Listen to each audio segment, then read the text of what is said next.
As far as a narcissist is concerned, you're either some source of narcissistic supply or you're on the bench waiting to be called up to narcissistic supply.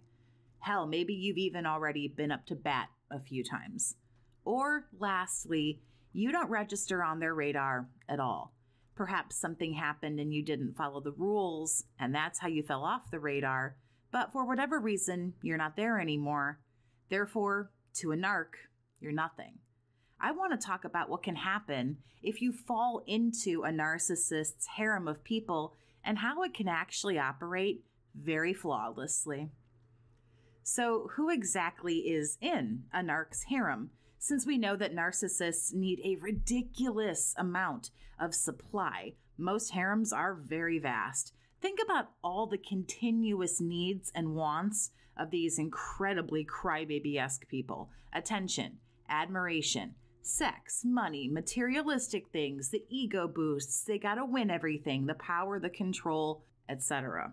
The harem, therefore, is comprised mostly of people who might be there for romantic interest.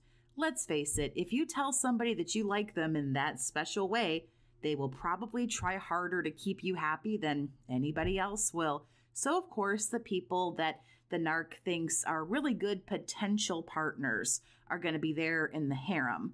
Whatever current supply they've got going at the moment, primary and secondary, they're already there. You got the potentials waiting there to come up to bat. Exes are also in the harem, especially if they have kids with their exes. Another fascinatingly large portion of a narc harem are the people who want to be with the narcissist. Narcs are good at making themselves very desirable. They're very charismatic. They're very charming. They're very deceptive and manipulative. But not everybody that they attract do they want, believe it or not. So a lot of times, half the harem is people who just wish they could be with the narc, or people who the narcissist is currently leading on, but they have no chance of ever being in a relationship with the narc. They can also do this as far as friendship is concerned. Whatever it is the person wants, the narc tells them that they have a shot, but really it's not a chance in hell. Whoever else will put up with this pain in the ass of a person is also in the harem. So that's friends, family, kids, co-workers, friends of friends, hell, even strangers on social media, if they're good for a like and a comment and a little pick-me-up. Narcs with large harems will sometimes prep, quote-unquote, new people that are coming in. A successful harem is run like a successful company, always hiring new people. They want very low turnover. The new employees might be told things that, again, prep them for the idea that they might be entering a harem. You're going to hear those things like, well, I have a lot of male friends. You might hear something like, I get along better with women than I do with men. Something like this that begins to set the stage that whatever sex they're attracted to, they seem to have an awful lot of those people around. A jealousy-provoking amount of those people all around them. And that will actually begin to set the stage for several other scenarios. If you'd like to talk with me one-on-one, I invite you to book a chat session with me. Gain skills, clarity, and insight into healing from a narcissistic relationship from a fellow survivor. Share your experiences and vent in a safe, judgment-free space. Links and information are down in the video description. So a new person is entering the harem. What's going to happen? Well, naturally, the narcissist is love bombing this new person. Remember, it's their first day in the office. This new person is getting the whole tour. They're being shown around the office, where the water cooler is, being complimented on their clothes. What is everybody else in the little harem-y office doing? Watching like a hawk and getting plenty pissed off as well. Narcs know and love the fact that all of this jealousy and triangulation causes drama and strife within their little ranks. Feathers are ruffled, especially the feathers of those who feel like they've been promised something by the narc and now see a new little flavor of the week.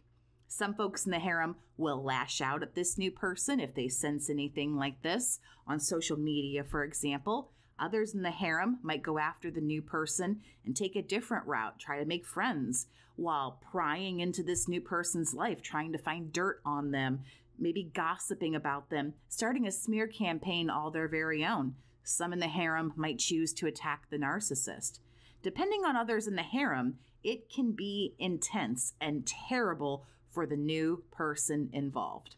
Some narcs are more brazen, and they open up about how many other people they're talking to.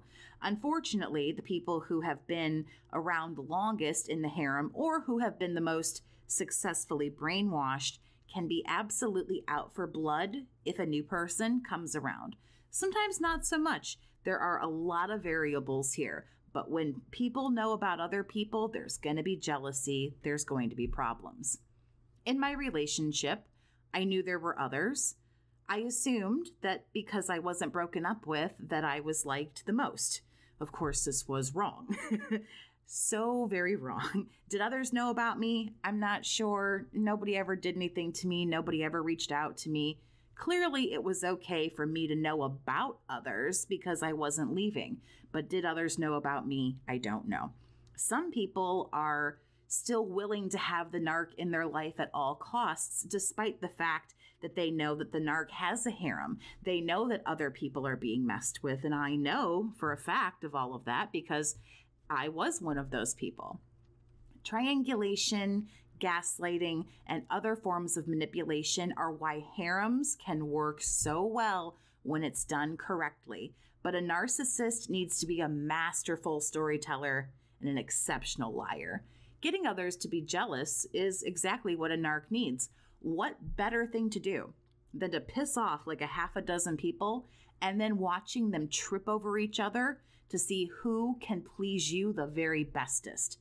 People handing over money, gifts, making other offers, setting up trips and vacations. Here, do this, go here, have this, and everything under the sun after you've actually irritated them and angered them by offering friendship or a relationship or something else to someone else. Now, all of a sudden, all this stuff is being thrust upon you. Again, this runs like a little well-oiled machine, a little company that, like I said in my intro, always hiring, but they want that low turnover. Narcs never really want to fire anybody, quote unquote. Just because you don't or you won't offer them anything in the moment, it doesn't mean that you don't have, let's call it, potential.